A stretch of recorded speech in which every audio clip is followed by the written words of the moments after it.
Okay, guys, so I have a box. I kind of put these two together because they came in the same day, but how am I going to hold two boxes up here like this? I've not looked at it, so this is going to be kind of new for all of us. Let me set this down and switch cameras real quick. 1 second. All right, you can see here I've got my table set up, sort of, for when I do my solo campaign again.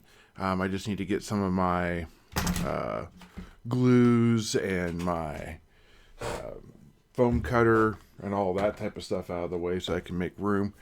I got my oversized dice, which is great. Let me get into this. I'm going to create a space. I need to move my microphone because it's almost in picture and certainly blocking my view. Matter of fact, let me just kind of make sure there's no residue of things here. I'm really kind of excited for this. So I started playing in 1989. And in 1989, I played Advanced Dungeons & Dragons 2nd Edition.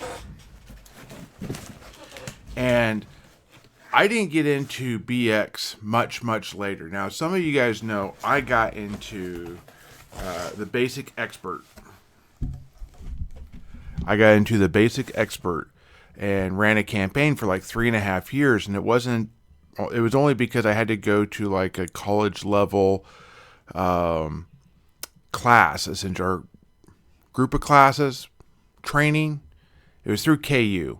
Anyways, Kansas University. And I had to stop my campaign during that because it was a high intensity type of thing. I literally moved to the campus for like 4 months, 5 months. It was kind of crazy. So let me go ahead and break this out so I can show you what I've got. I have this. And I have this.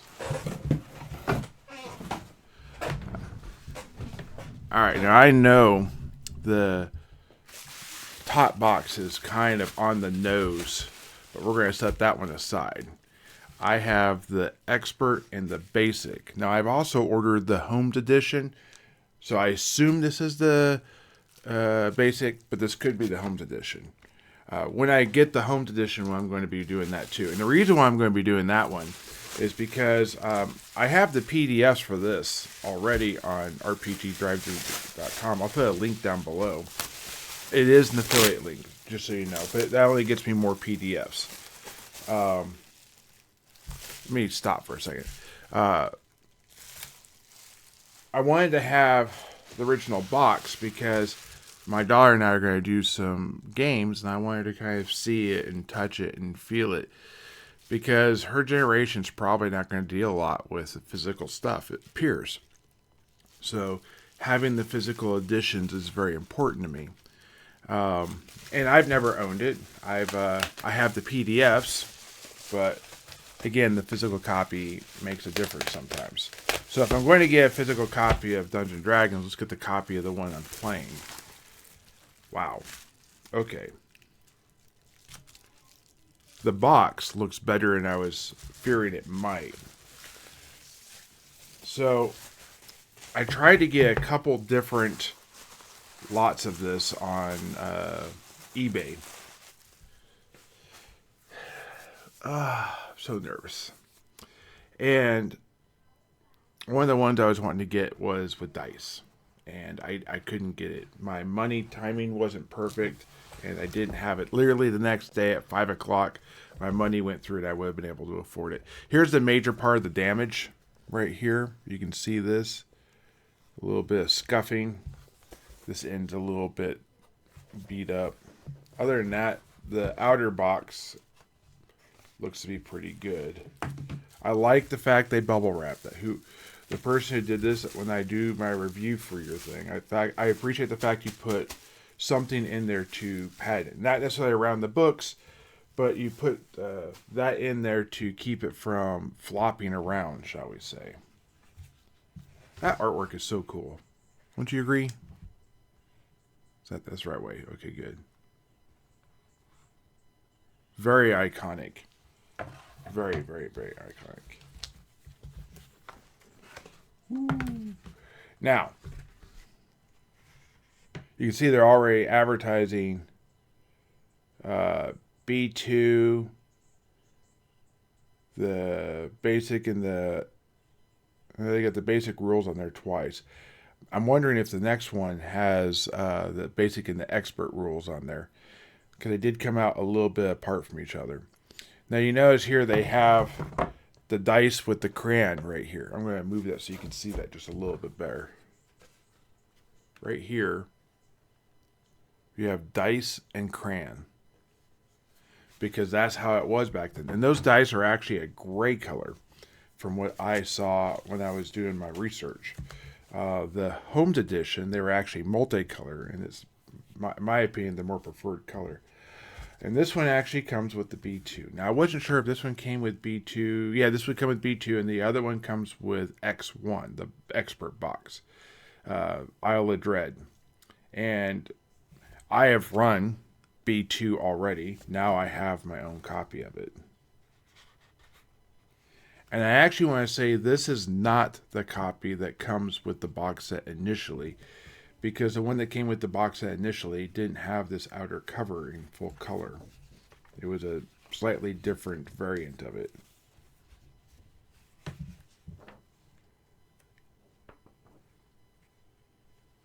Wow. How much the art improved over the years.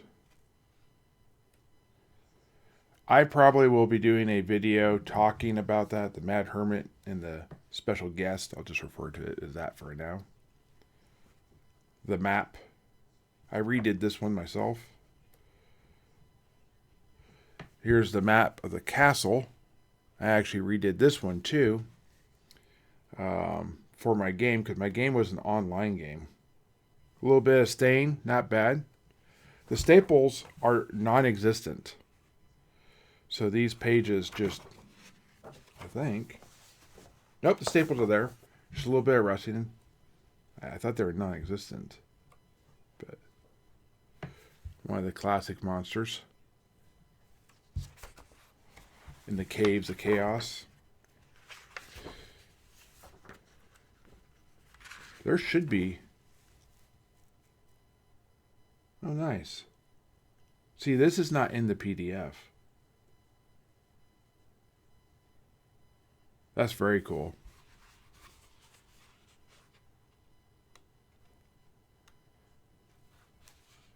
Is the owlbear here? Or the gelatinous cube in here? Because it has all the basics. I for sure I'm going to be doing a video talking about... Oh, here's the owlbear. This module, because this is one of the learning to become a DM modules. So is X or B1, which I have as well. And I'm going to be getting a copy of that with my Homes Edition, because it came out in the Homes Edition. Before we get to the main book.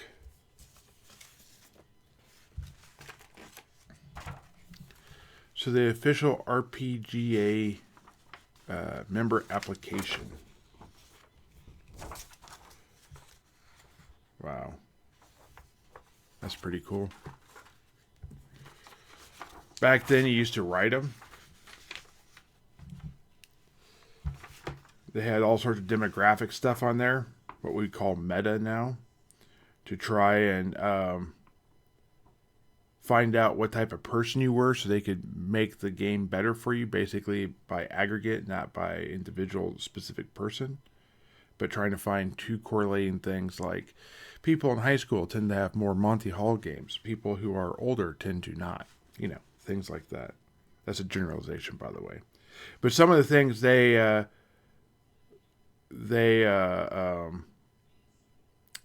looking for. What other TSR products do you own? Dungeon with an apostrophe. Dungeon and Dragons basic set, expert set, advanced Dungeon and Dragons, or any modules. Gamma World, Top Secret, Boot Hill, which is Deadlands. It turns into that eventually.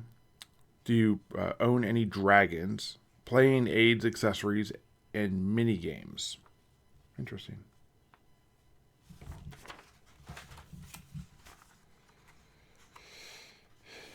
So here's a TSR RPG, a role-playing game association. Now, I was a part of this later when they came out with it in third. Wow. Again, this is just them trying to gather information so they can make the most of it. That is so cool. I have the business stuff in here too. That would have come in this box set. These pictures don't do it graphic. They don't do it justice. The graphics don't do it justice at all. I mean, you're taking a full color oil painting by someone like, I don't think either one of these are Larry Elmore or Jeff Easley, but they might be. And then you're trying to make it into a black and white and put it on regular cardstock, basically. Okay. Here's the rule book. The basic rule book. So as you can see, these were designed to be in 3-ring notebooks so that you could have these and just throw them in a binder and go.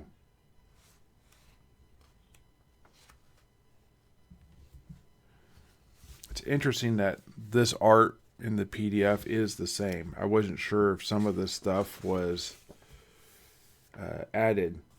I like these little banner things they had. I'm happy to see that's actually how it was. So the basic book takes you up to 3rd level. The expert book will take you up to 14th. They have the same general classes. They have fighting man, which is going to be fighter. You have magic user. You have thieves. You have elves, clerics, halflings, elves, and dwarves are class now in this version. So where they were near class in the other one, this is the old character sheets right here. We can't really see that, sorry. These are the character sheets right here. While they were near class in the original Dungeons & Dragons, as I talked a lot about,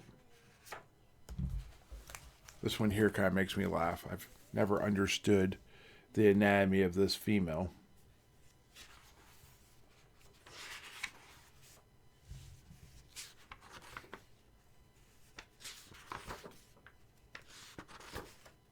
This is a lot of memory here.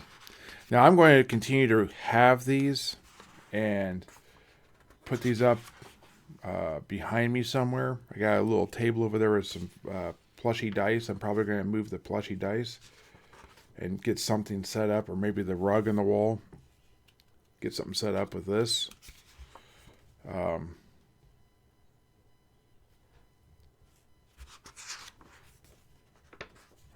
that's unfortunate. It's a big stain of something. Yeah, I don't know what I'm going to have for stains in here. So, rust monster. So let me look through this real quick, and if there's anything else that stands out, I'll point it out to you.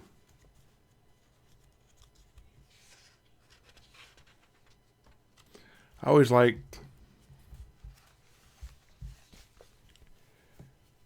thought these drawings of skeletons was very clear and concise.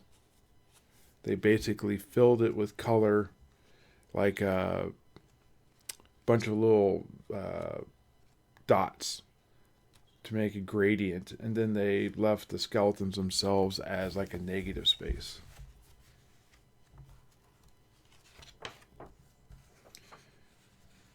I don't think they had Windows Paint to do that back then, so it was probably a lot harder to do back then than it would be now.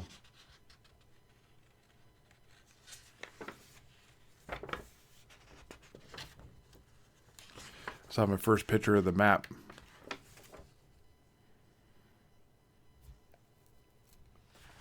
So in an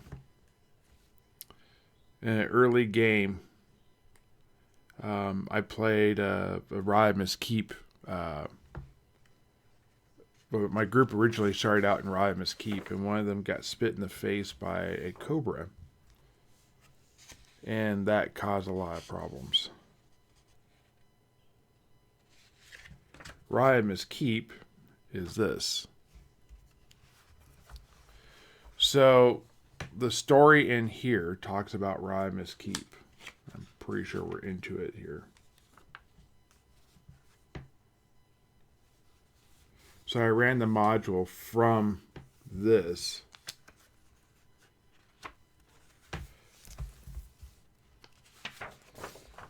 I made it my own. This is stocking the dungeons, the way you do it. So, the haunted keep on the hill, right? Turns out to be Rodimus Keep, Then you end up with a were-rat at the end. Very iconic side profile. A very extensive key down here. I'm not even 100% sure all those things are in the maps. So what you really have is what you need to make your own, because it only gives you this level, the gatehouse at a larger scale, which is smaller, and then it gives you the side profile, and you're supposed to come up with the rest of this, and I did in my game. I may rerun people through that because that was a lot of fun. All right, tremendous amount of fond memories in this one. Let me go ahead and put this back. I'm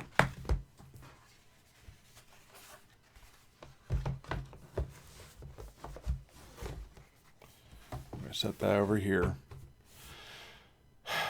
Let's get the expert. Let's get the expert.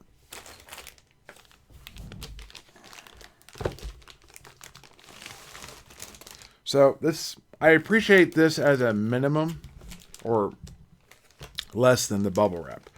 But what I appreciate about this is you're going to have little micro pushes forward and back in that box when it gets shipped. And what that does, it allows it to beat up this plastic bag versus the actual thing. So I can appreciate that. It's not great to pull off because you can hear that. That's it scraping on the box. So I guess versus doing it 100 times, it just did it a couple. One when it went on and one when it went off. This box has a little bit more damage. Top's pushed in a little bit. That's very typical. The ends are split. This is actually split all the way through. I wasn't sure if it was based on the pictures. This side is split on both sides. This corner's good and that corner's good. So, not the worst condition. One of the really cool things about this, and I'm going to put this up side by side so you can see it, is here's the first one.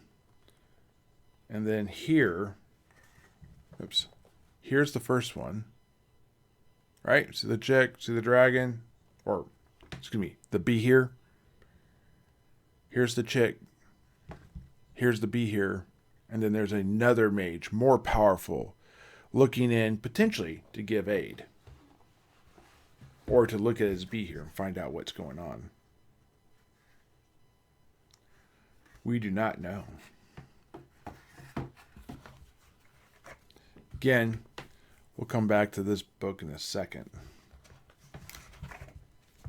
This one doesn't have all the other stuff with it. Neither box set came with dice, unfortunately.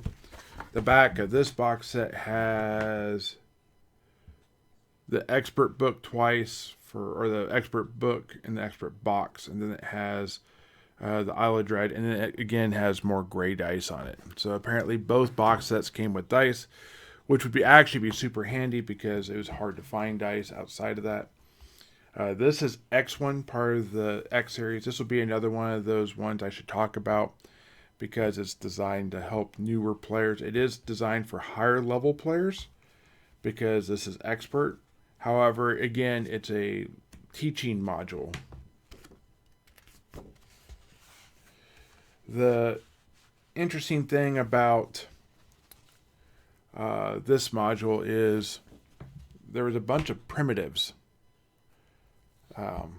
different primitive clans, cultures, whatever you want to call them, that were here.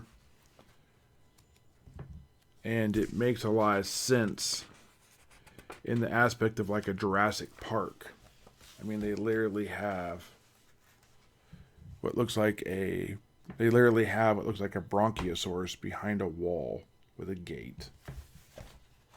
This came out well before Jurassic Park, the movie, by the way. I'd have to look and see if there's any Jurassic Park books, but I don't think there was.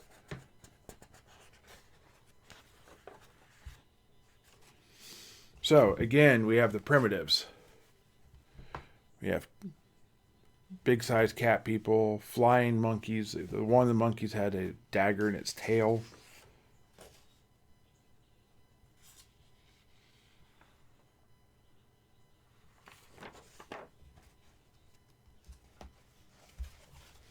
So, here you have the village of Tonroa,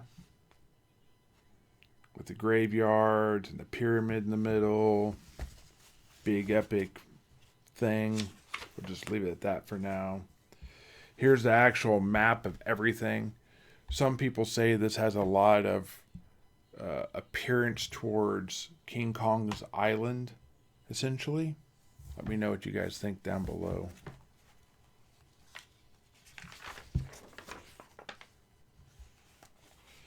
And then it shows where it would be in the world. In this case, so you got Keramikos, which is going to be the Greyhawk setting, or the known world. And then way down here you have that. Now, in my world, when I ran the Rodimus Keep in the B2, that was actually in Keramikos. But it was like my own version of Keramikos. It wasn't directly from any book, though I have the books. Now, this part here is really cool, I guess. Shows the castle and everything. But who here thinks that this map was drawn for that or for this mermaid? Kind of silly, in my opinion, being so big in that thing. Doesn't even. I guess it shows north, but yeah, I think it's more for the mermaid than that. More keys for what things are.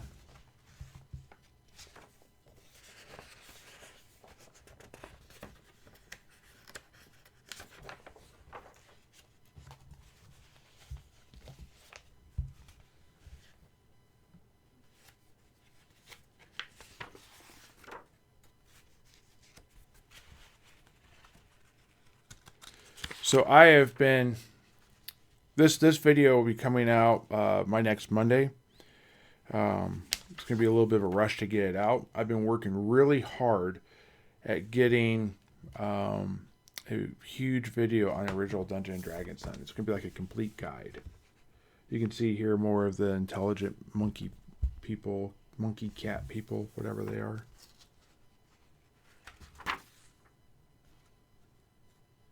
And then here's the player map. They don't know where everything is. They just basically know where the mountains are because they can see it. You give that to the players and then they can go and build it.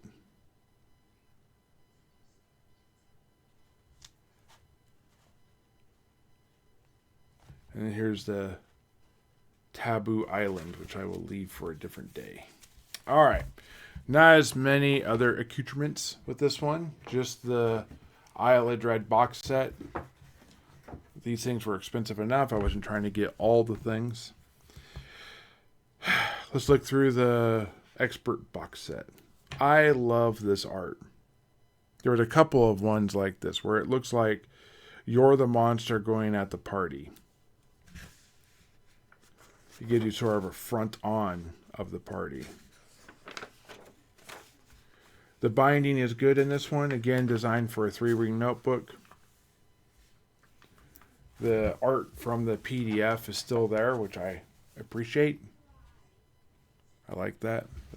Good drawing of halflings and humans to kind of give scales of things. Another good drawing. I'm going to move this so I can get more in frame.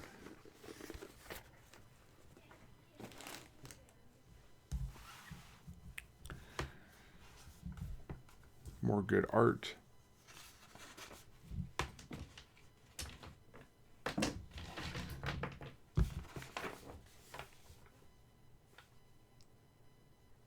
So here we're getting into some of the tools. Original Dungeons & Dragons didn't get into that type of detail. We have the clerics list again. You can see they go up to a higher level. You have all up to 5th level spells now, not 3rd level. Then it goes actually into the spell thing. This is like one of the first times the spells were done like that. Here's your cleric spells. Here they are in like alphabetical order, by level, organized. When you look at the original Dungeons & Dragons, it was by level, and yeah, maybe by how often they were played. I don't know how often they were used. But then you'd have things like sleep up top if that was the case. Now you're into the magic user spells, and then it goes on from there.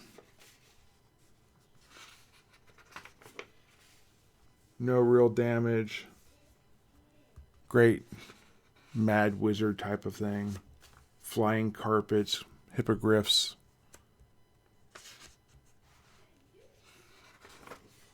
Reason why it's a hippogriff and not a griffin is it has a horse back end, not a lion. A little bit of more mermaid artwork, shall we say. I always thought this was pretty cool too. The guy with the lance versus the guy with the mace. Again, you're going to see how the cleric and the elf and the thief and the magic user and the fighter, and there should be halfling somewhere around here too. They're all individual classes. The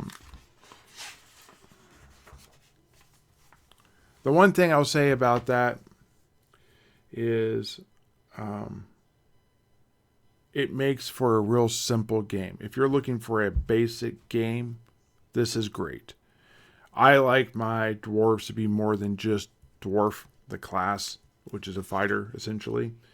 I like the fact that when you make it dwarf, that it's easy to understand because all the things for dwarves are in the dwarf section. You don't have to go cross the dwarf side and the fighter side to do that. Now, the later edition of BICME that came out with this, Basic Expert Master, Basic Expert Champion Master Immortal. Is that the 5?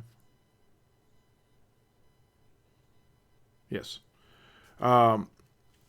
They went up to level 36. Very similar system. I'm going to do a video talking about the differences between that and this. But when you go to AD&D, the advanced version, it is complicated immediately. Now, what I will say is the BICME version was still having new products put out even after AD&D 2nd edition went away and they went to 3rd.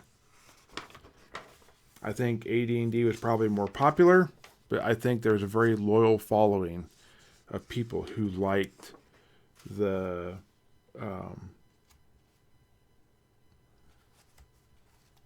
basic D&D because it was so easy to get new people into the game.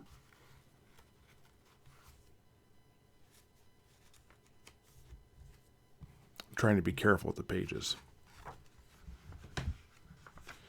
So far, I like this book a lot more than I do the other book. Again, I'm going to flip through some of this. If I see anything that stands out, I'll go ahead and bring it to your attention.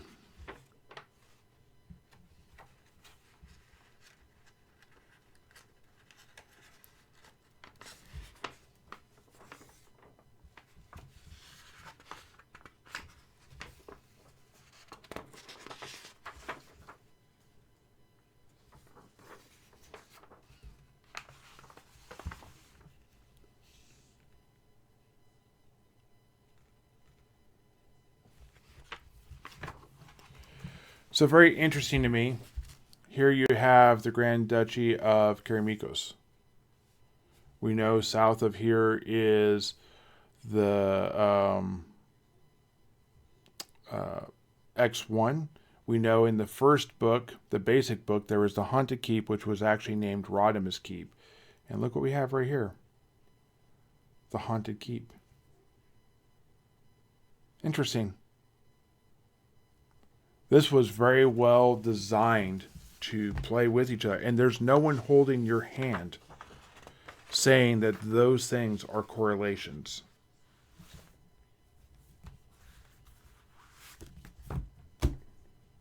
Okay, let me change the camera angle and give you my opinion. What I think about these two.